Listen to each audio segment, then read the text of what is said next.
Salut tout le monde, on va continuer notre leçon la tectonique des plaques. Dans la vidéo précédente, on a vu la théorie de la dérive des continents et ses trois arguments. Maintenant, on va voir les études soutenant la théorie de la dérive des continents. On va expliquer par la fin l'expansion des fonds océaniques. Alors, pour cela, on va étudier la topographie des fonds océaniques.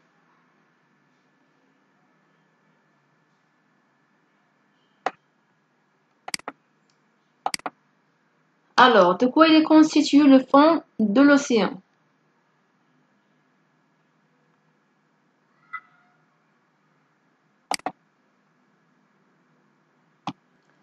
Cette figure montre les constitutions du fond de l'océan Atlantique.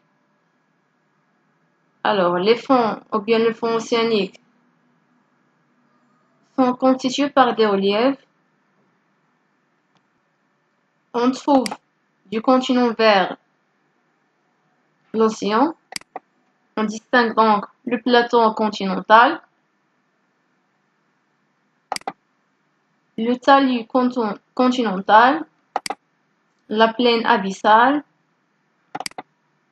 et la dorsale océanique. La dorsale océanique, c'est une chaîne de montagnes sous-marines avec au milieu une fissure appelée le rift.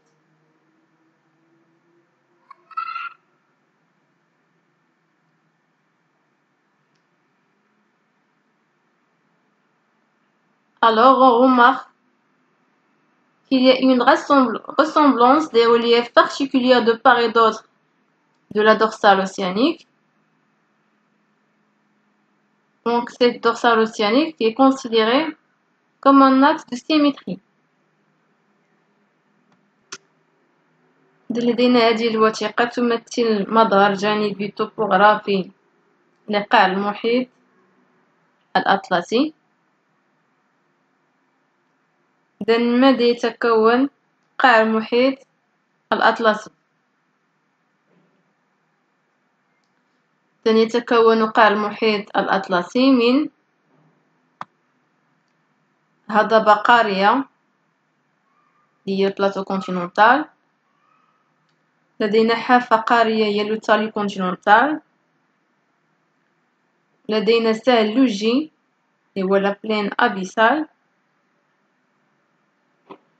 وذروة محيطية هي لا دورسال أوسيانيك.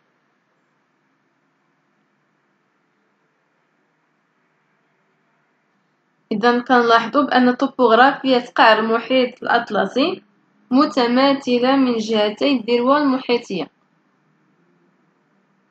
إذا العناصر اللي كنوجدو على اليمين الذروة هما نفس العناصر الموجودة على اليسار. إذا هناك تماثل من جهتي الذروة المحيطية.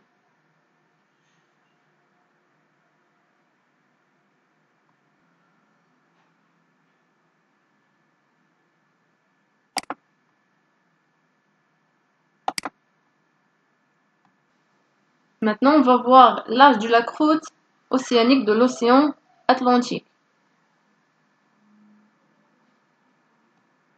Les études ont montré que les fonds océaniques sont formés essentiellement du basalte.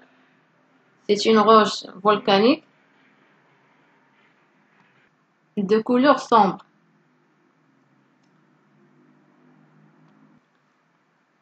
On va comparer l'âge du basalte du part et d'autre de la dorsale océanique.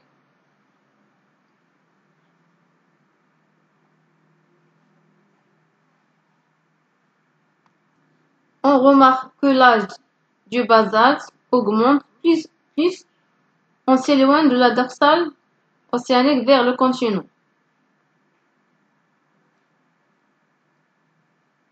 Donc il y a un renouvellement du basalte au niveau de la dorsale océanique.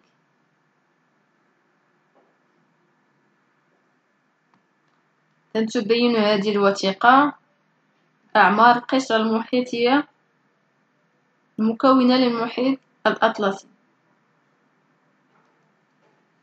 إذا غادي نقارنو عمر البازالت المكون لهذا المحيط.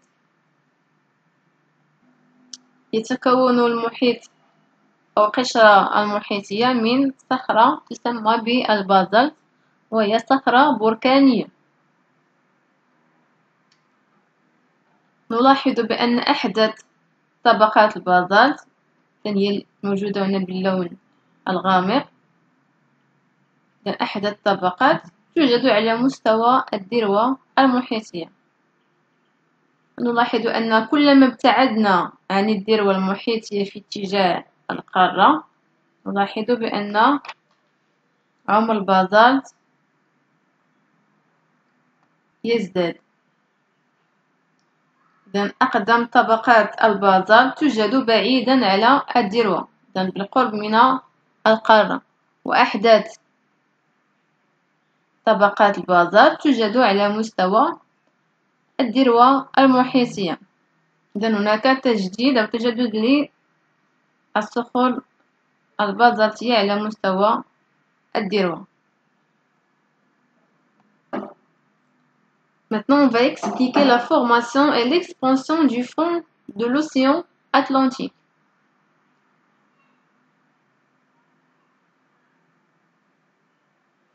غادي نحاولوا نفسروا اتساع قاع المحيط الأطلسي.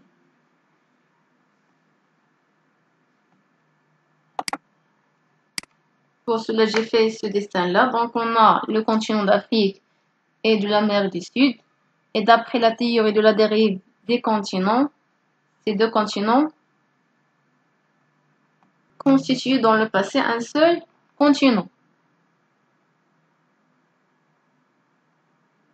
Alors, on a une remontée de magma vers la surface.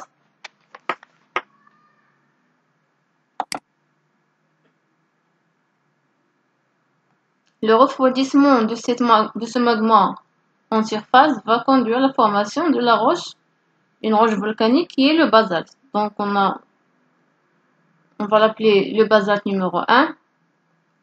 Dans un deuxième temps, on va donc une deuxième remontée, ou bien la remontée d'un autre magma. Donc, magma numéro 2.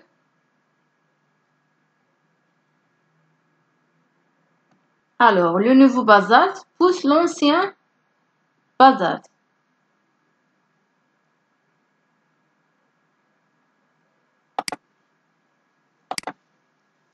Et on a donc la formation de l'océan Atlantique entre l'Afrique et l'Amérique du Sud.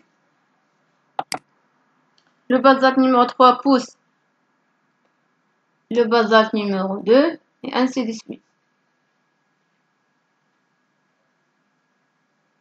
On a donc, ou bien ce qui conduit à l'expansion du fond océanique et l'éloignement des deux continents.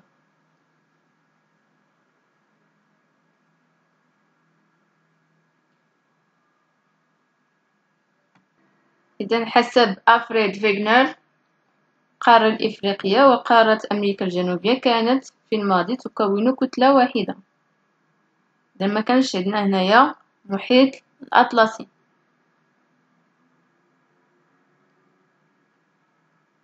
سنفسر كيفية اتساع المحيط الأطلسي.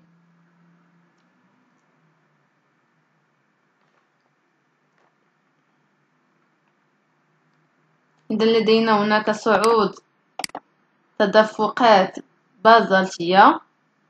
إذن غادي نسميو أن التدفقات البازالتية رقم 1. هذه التدفقات البازالتية عند صعودها على السطح تبرد وتؤدي إلى تكون صخرة بركانية وهي صخرة البازالت. إذن لدينا هنا صخرة بازالت غادي نسميوها رقم 1.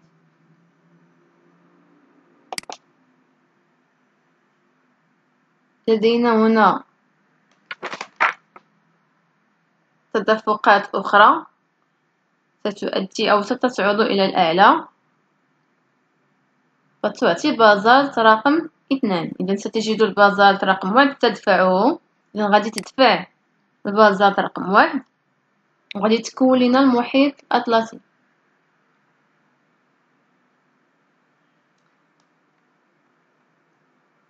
من بعد غادي تصعد صهارة أخرى غادي نسميوها صهارة رقم 3.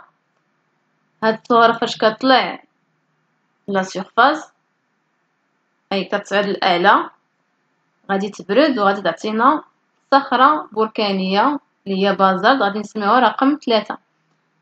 هاد البازالت رقم 3 غادي يدفع لينا البازالت اللي قبل منه، يعني غادي يدفع لينا البازالت رقم 2 والبازالت رقم 1. ثم صهارة أخرى رقم 4 تصعد نحو الأعلى غادي تلقى البازالت رقم 3 وغادي تدفع. إذن هادشي غادي يؤدي إلى توسع أو اتساع المحيط وبالتالي تباعد القارتين.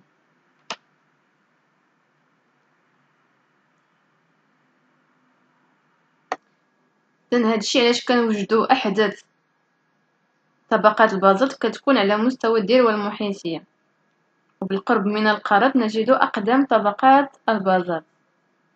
Donc, au niveau du rift, le niveau basalte pousse l'ancien. Donc, au niveau du rift, le nouveau basalte pousse l'ancien basalte, ce qui conduit à l'expansion du fond océanique et l'éloignement des deux continents. Et merci.